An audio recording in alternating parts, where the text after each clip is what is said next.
Ngasi mayamgidamakta puduna lakchariba wari asi yamna tamthiba tabada tu chungadaba serial killer amakhaki warini. Nupa asina malemda chakhole hariba Amerikada angakpa ama ohenki. Nupa asina nupi kuntragi mathakta hatkre adubu mangonda akiba nungaitaba amata phawkhide. Mahak polisna faduna jail dasu anirak leirabani adubu mahak nanthorakki. Asumna magi wari malungi mafam ayambada khangnarakhi. Mahakna jaildagi nanthokhraba matung amukta faw thoktriba angakpa ama oiki. Dibida fawba live thagalakki. Serial killer asi kanano mahakna matau karamna mi hali amadi mahakpu pharba matung courtna kari karamba charak piki haiba wari asi taminaduna khangminasi. 16 August 1975 ahingi bung tarani thui makhai mu taba adwaida pop ward kauba police officer ama patrolling chatnaba lakpagi lambida makhoigi yum leirami. Mahak gari khamduna yum mamangda leiki. Police gari khamduna leiriba mafam asi Hogal Street haina khangnaba mafam amani.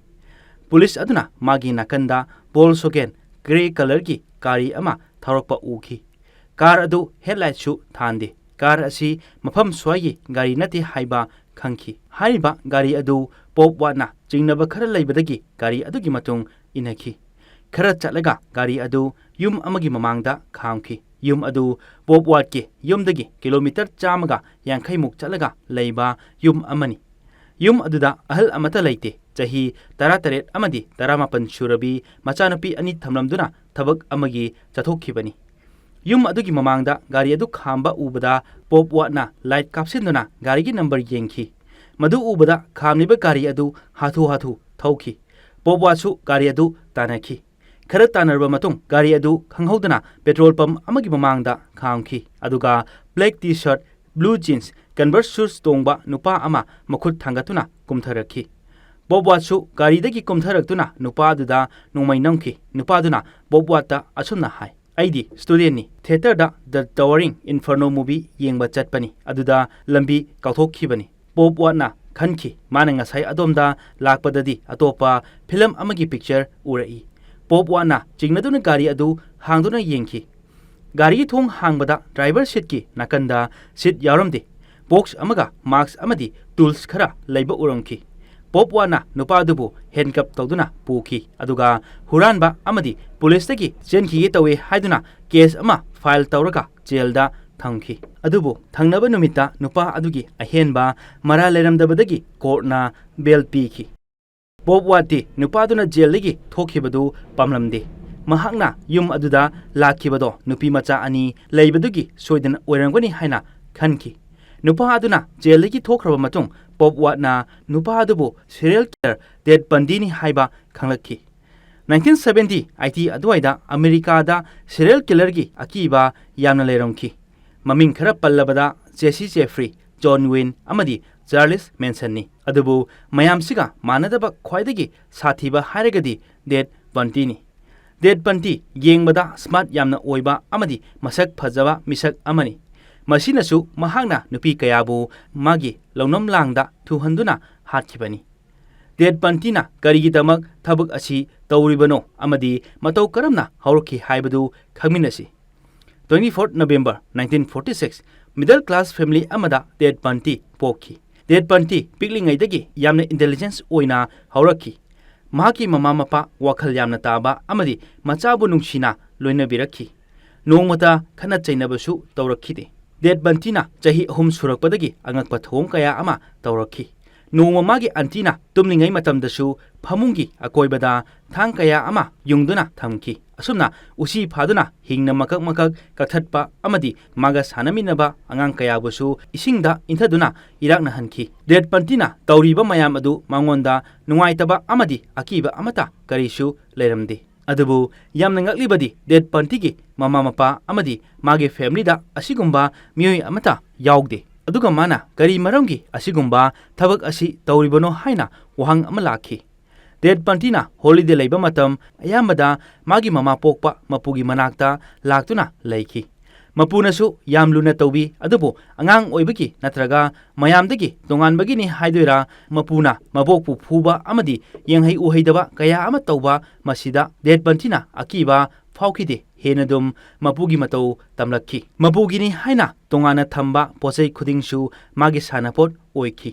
मसिना मरम ओइरगा date पंटीबु स्कूलदा ragging तौबिबा अमदी मी खना चैनबदुना महाक नाइतोम तारखी मागिनी हाइबदा मरुप अमता लेरखिदे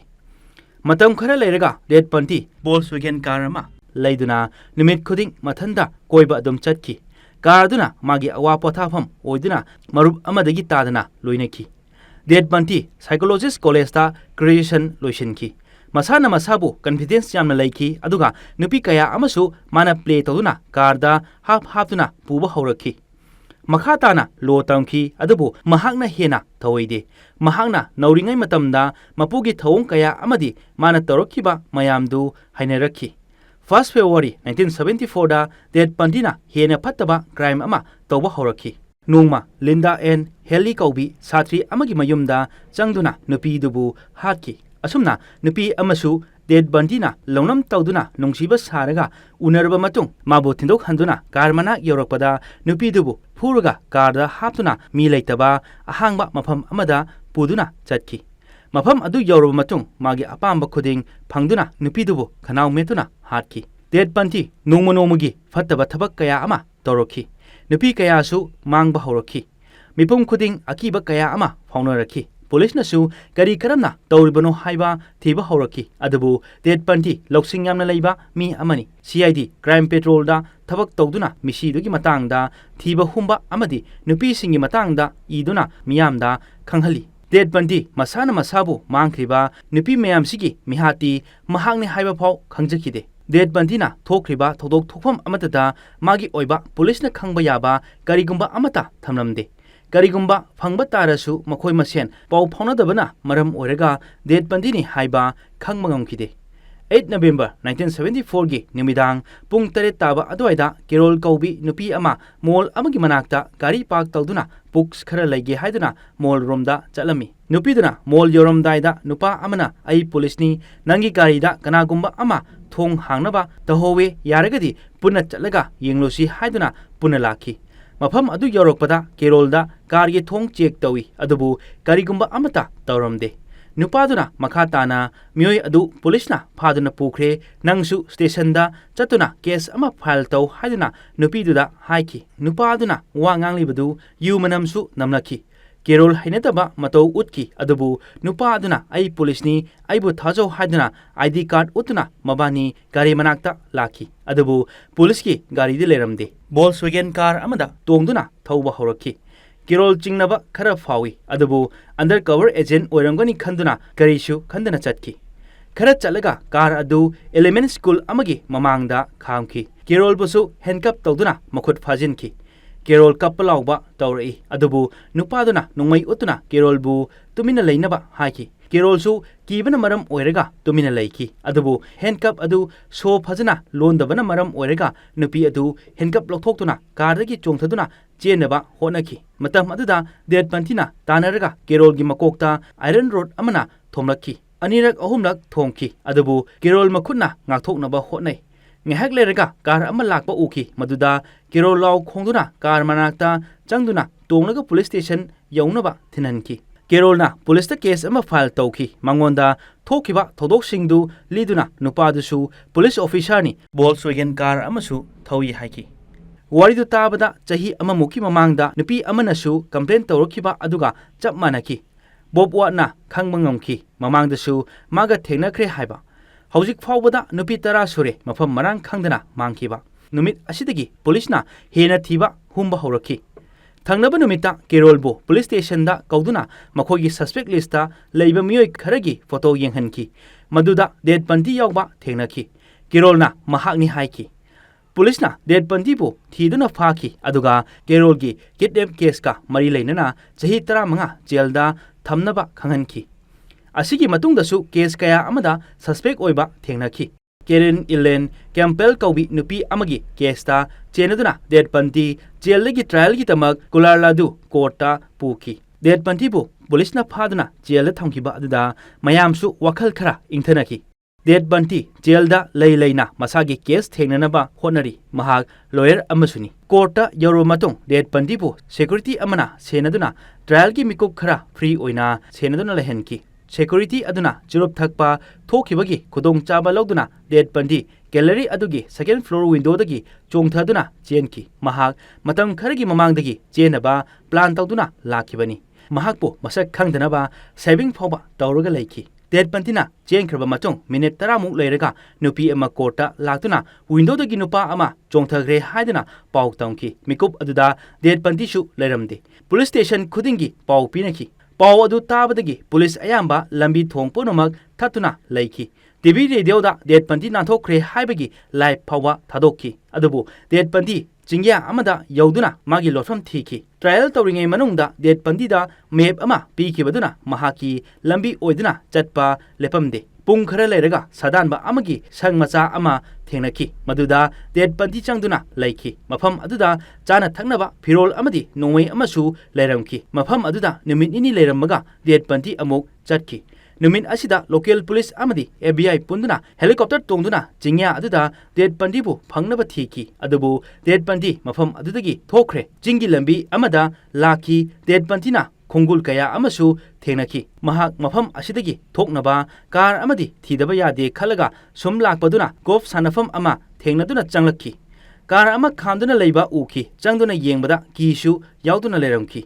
ka adubu thauraga Dead Bundy na mafam adu thadokki Thangnaba ayuki lambida police na duty tawringai car ama mathong marong khangdana tharoki police na yu ngauba oirangani khanduna car adubu tanaduna khamhalli car thawri nupa adu hakchang yamna chokthana leiramki amuba machugi anok amasu upi aduga natonda bandage su napi police amana munna yengbada nupa adu Dead Bundy ni haiba khangmangamki